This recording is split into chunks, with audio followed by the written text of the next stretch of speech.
Right, what's up guys and welcome to another Rocket League analysis video. So this video is for Tom. I've got it right this time, I got both your names correct. And yeah, this is the other half of the analysis. So it's from the perspective of Tom, and we'll be analysing Tom. So let's get stuck in. Alright, good kickoff from the enemy team. I didn't notice that last time around.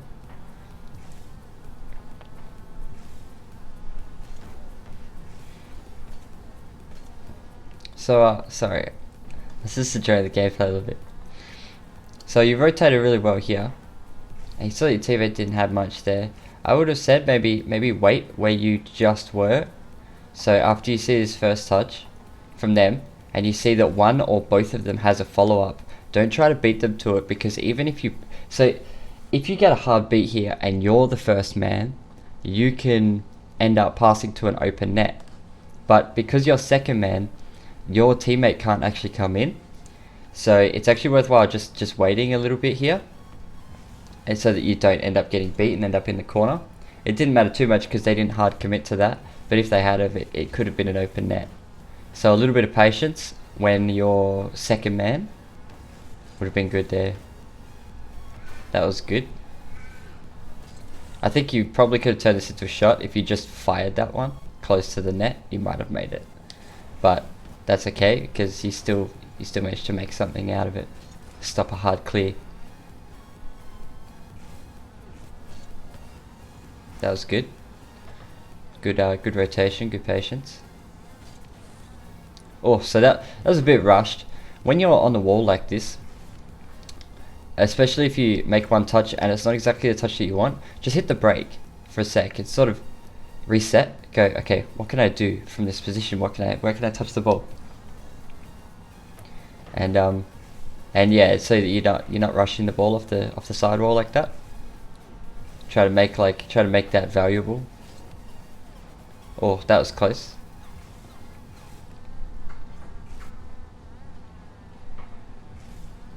A little bit of patience on this one as well. You did a really good job passing it to yourself here, but you have heaps of boost, so turning away from the ball and then coming back to it so that you can just like slam it might have been the better option than doinking it.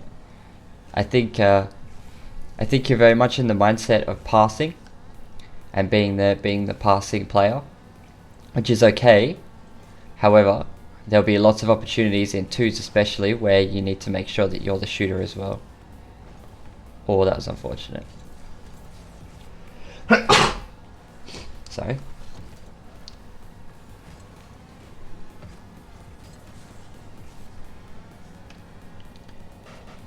So here you sort of you've hit the ball into the corner, which is okay. Unfortunately, it didn't bounce outwards; it bounced towards the wall, so you don't actually have a shot here. So a little bit of patience might have been the best option there, or to get completely underneath the ball and doink it all the way upwards. Now, if you can't, it's important to analyze whether or not you can do that in like that split moment, like what your choices are, and if your choices aren't there, like if you don't have a good option, then it's best to take the chance that you get patiently. Oh, that's unfortunate. So here, now you actually caught a little bit. That was okay. You didn't really trust your teammate just a little bit there, but that's alright. It's not a big deal. Here though, you did actually have an open net for a long time, and I think maybe you're just a bit nervous to shoot that open net. So maybe that might be something you could practice as well, just taking long shots in in training.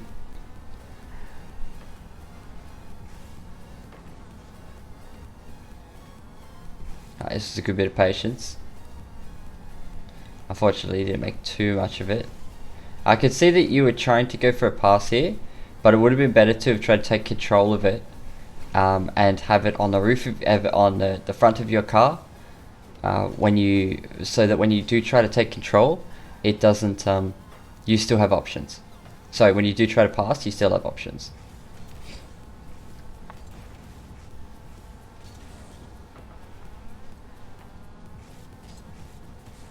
That was unfortunate. In this position, you could really do it. You rotated away from the net, which is okay.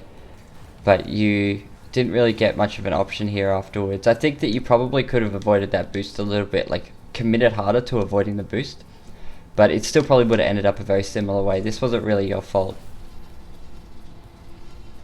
You might have been able to get a 50 off if you were super fast, but it still would have been iffy. Now, I think a big thing is your shooting nerves. I think maybe if you were to take more long shots, just visualize the net. When you're going near the ball and you see the ball and you see there's probably an opportunity, visualize the net in your mind, visualize where it is, and then just slap the ball as hard as you can. Like, go real hard for the ball, visualize the net, and you will probably hit the ball towards the net.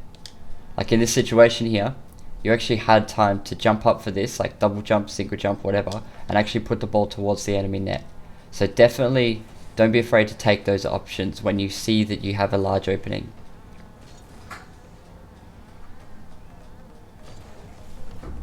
That was good. You sort of saved your teammate there a little bit, because Kevin misread that wall bounce. Which is okay, because wall bounces are a bitch. You always have to give them a lot more respect. Even pros, like even high tier players and stuff, they still respect bounces. Even when they know when they're probably going, they will still respect them. So your rotation there wasn't too bad. But you were on the wrong side of the ball here. So there wasn't actually, like, it wouldn't have been possible for you to have gotten a favourable 50-50 no matter what you did, unless you slammed the ball into the sidewall, which is probably the best option that you could have taken there, was instead of trying to go for 50, just absolutely clang the ball into the sidewall. That was close. I think definitely paying attention to the net when you go up for each ball, so that you can picture where the net is all the time, so that you can actually shoot it on the net, would be definitely, because you've got the mechanics to be a really good striker. I think it's just mindset, keeping the net in mind. This is a really good replay for me to analyze, by the way, just for the both of you, because I know Kevin's gonna watch this as well. That was a good touch. And now you've got a little bit of space. I think you rushed there a little bit, but that's okay. You ended up passing it to your teammate.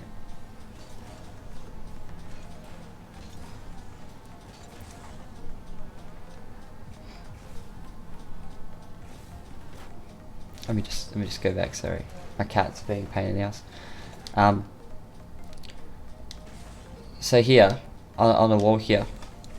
Now, you went really fast to make sure you got the touch on this, which is like, a bit rushed, but that's okay. It's not a big deal. It came off the wall, so you actually had time from this point forward, and you still rushed again.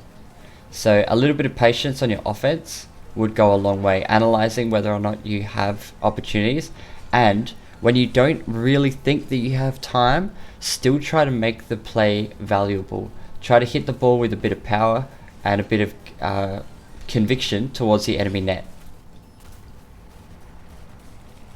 Basically like that, like you managed to hit the ball in such a way that there was still reasoning behind it. It wasn't like just a rush touch to keep it away from the enemy.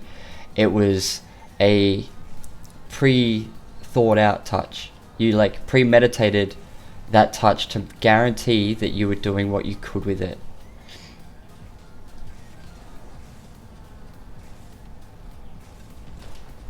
I was unfortunate you didn't get the 50 there.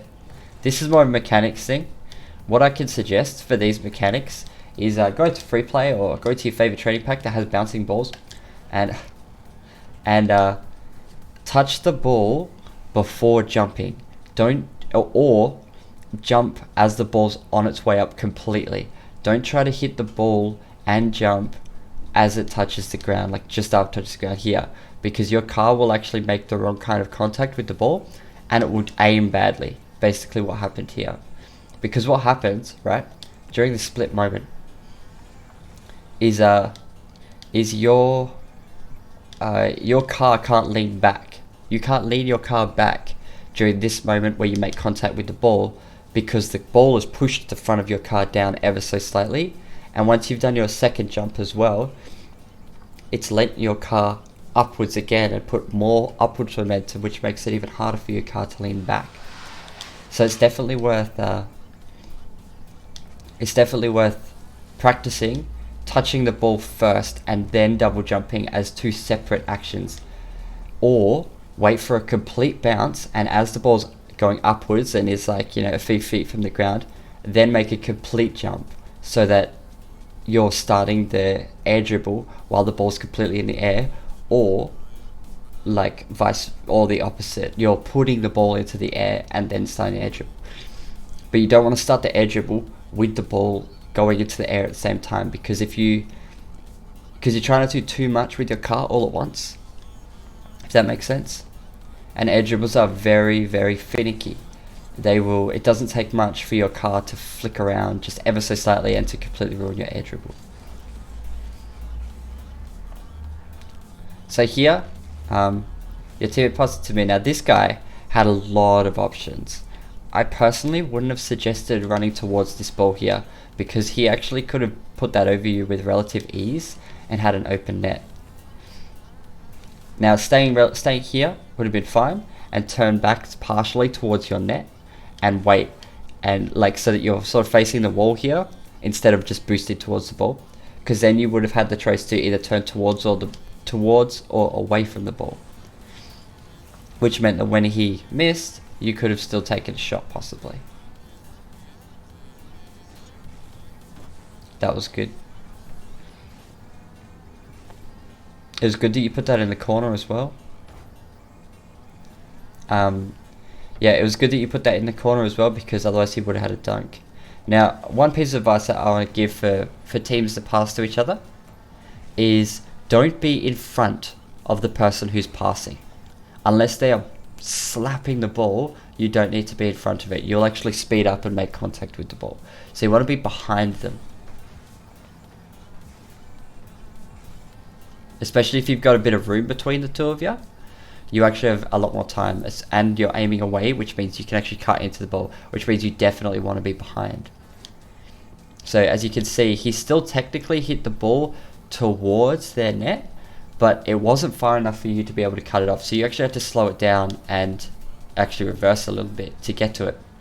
If you were a few feet back, but still going forwards, but behind his car, your teammate's car, then you would have had the opportunity to have taken that shot.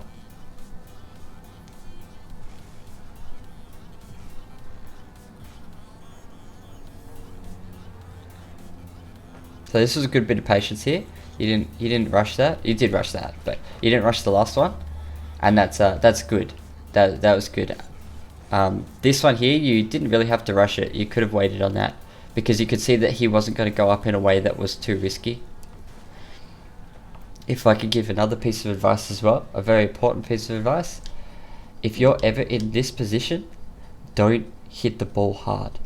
Unless you're hitting the ball into the arch of the net, into the arch of the corner, because you're centering the ball right now, and you don't want to do that. See, this turned into a center. If that guy had turned around, he didn't even need much boost. He could have still shot it. So you definitely, if you're in a position like this, don't be afraid to take your time a little bit. Just hit the ball gently against the wall. Don't jump for it, so that you can recover and hit the ball again. That'll be something that gets you really, really screwed up if you do that at Champ 3 and Grand Champ, because they actually see that very easily. It's really, really easy to spot a situation where someone's about to slap the ball into their own wall. That was a good save. Oh, that was such a good flip. That was unfortunate. Let's see that from your perspective. That was a really good flip.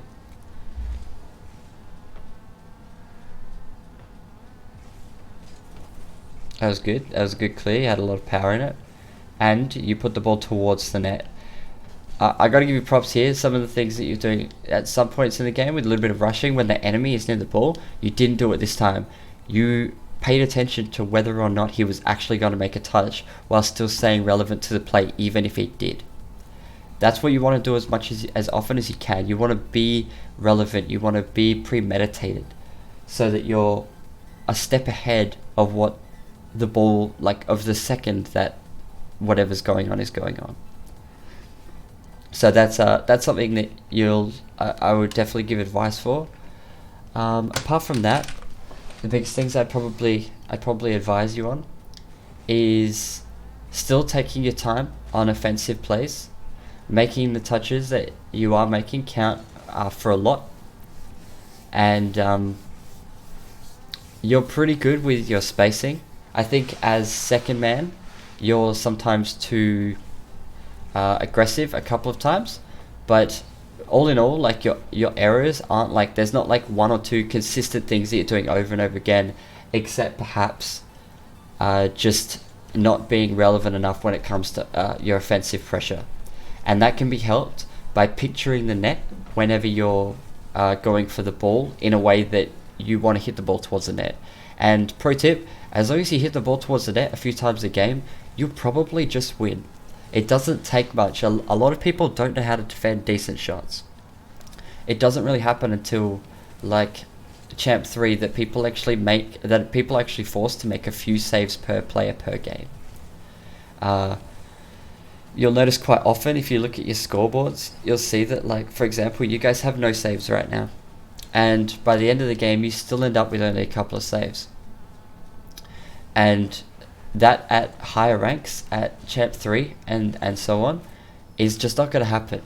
You're going to have almost every game require at least a few saves, because people are just good at shooting. However, at this rank, you can just be the one that's good at shooting, and you'll end up being just climbing ranks really easily. And picturing the net is a really good way to do that. You go up for the ball when you see you have a moment, when you see you have a chance, like here, and you picture the net and you just slap it towards the net. And the worst case scenario is you actually end up with a lot of pressure. And yeah, so that's all really. This was quite a good analysis to do. I like doing this because it goes to show the difference between you and Kevin without actually any moments where you guys are miscommunicating. There isn't major miscommunications going on this game where you're rotating badly. Your team rotations are very good. It's just making yourself more relevant, and you'll easily make Champ 2, Champ 3 between the two of you. But yeah, I hope you enjoyed. I hope this helps, and leave a comment and subscribe and like it and all that good stuff. And I'll see you guys next time.